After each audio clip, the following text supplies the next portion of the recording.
rain smashing the windshield like 1,000 tiny hammers. My hands gripping the wheel, knuckles white, old pickup shuddering as I finally pulled to the curb.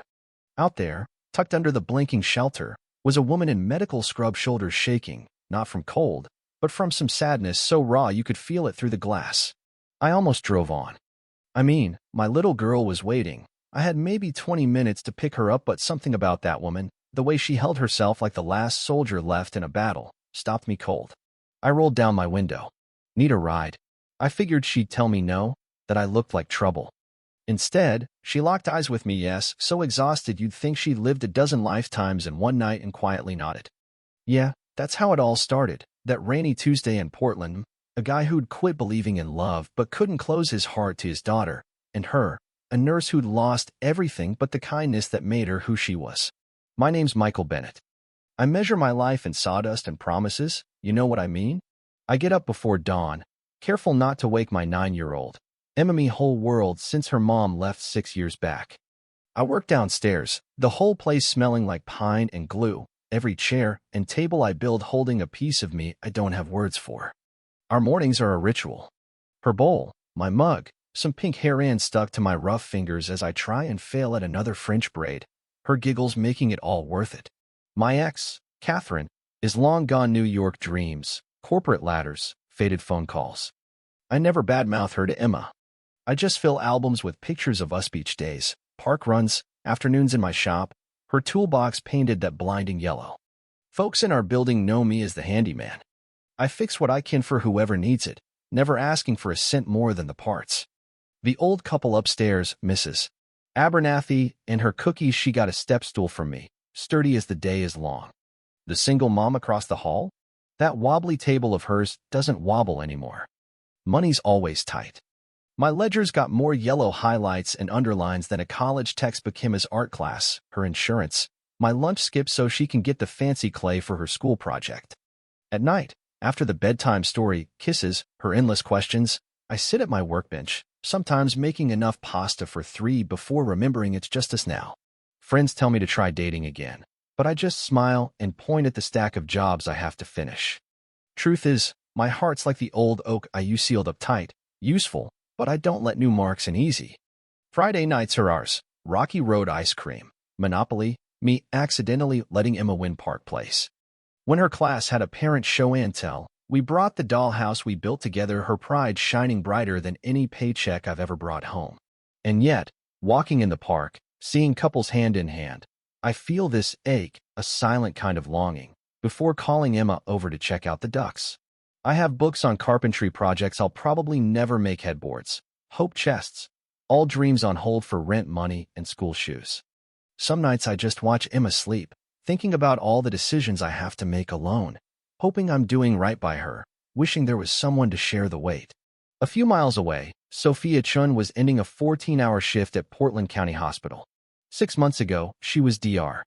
Chin's prodigy at Boston Children's, career on fire, name in medical journals until she noticed numbers didn't add up, meds getting switched, corners cut for cost optimization. She reported it, thinking she was doing the right thing. She lost everything. License barely intact, fiancé gone. I can't be tied to this kind of scandal, Sophia. Savings wiped out by legal fees, moving into a tiny apartment that smelled like mildew and regret. Her old friends ghosted her, her reputation ruined by whispers and half-truths online. She ended up in Portland because it was the only place that would have her. But she still made paper cranes for sick kids, still remembered every favorite color, still stayed late looking for things others missed. Excellence, for her, wasn't a choice, it was in her bones.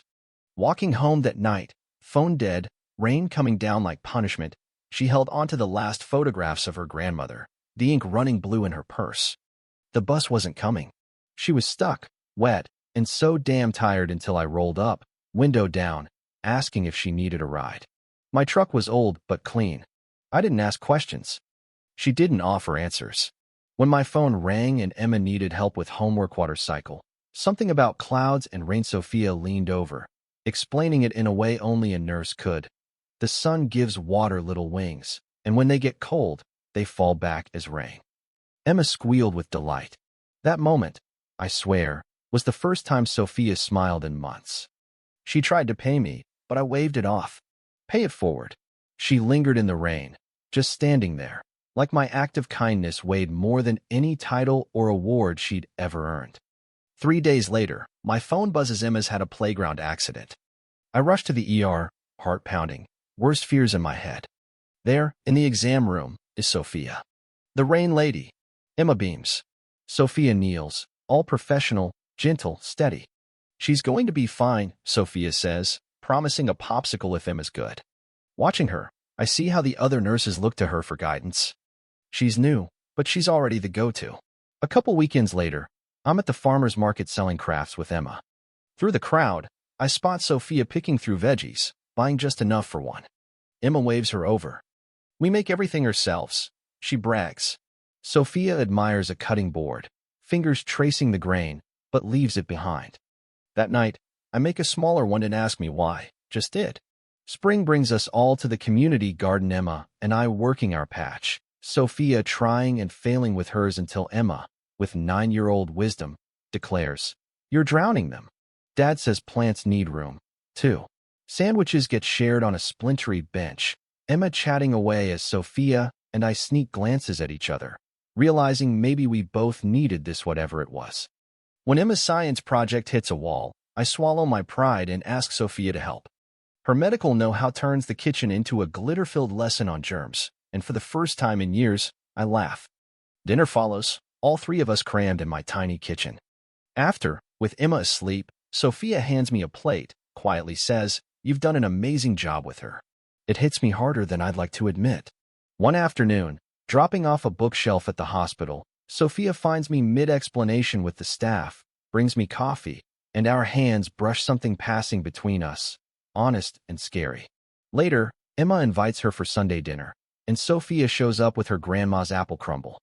We end up on the roof, looking at stars, Emma asleep between us. "She trusts you," I say, the words barely out.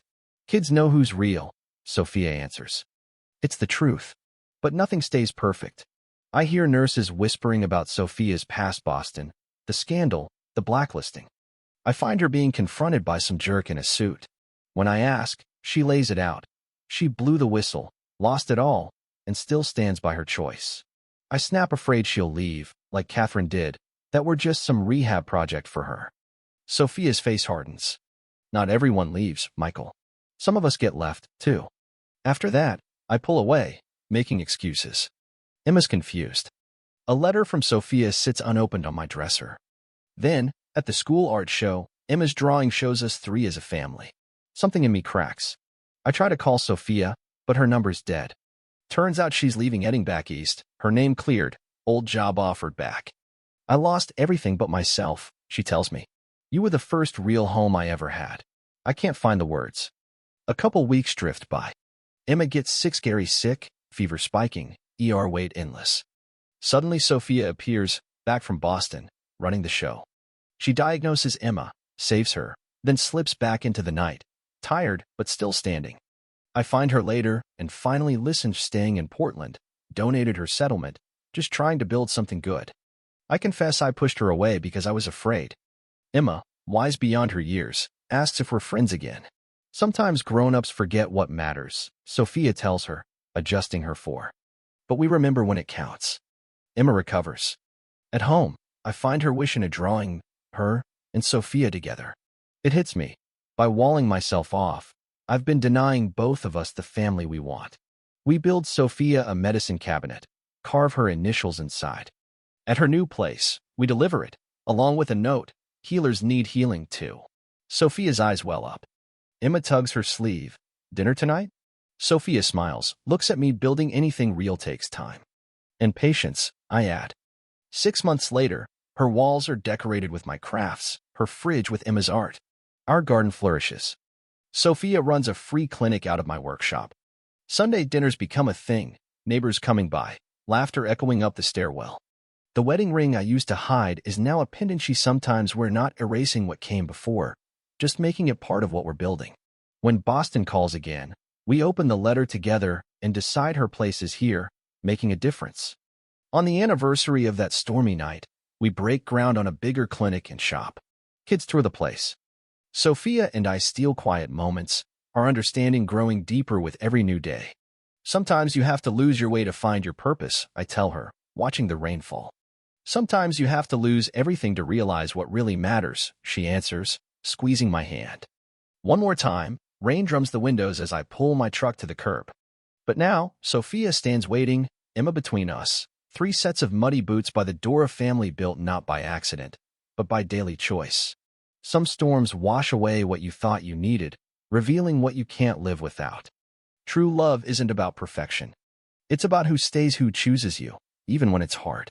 If this story meant something to you, if you believe in second chances and building real family from the pieces life gives you, let me know below. Where does your idea of home begin and end?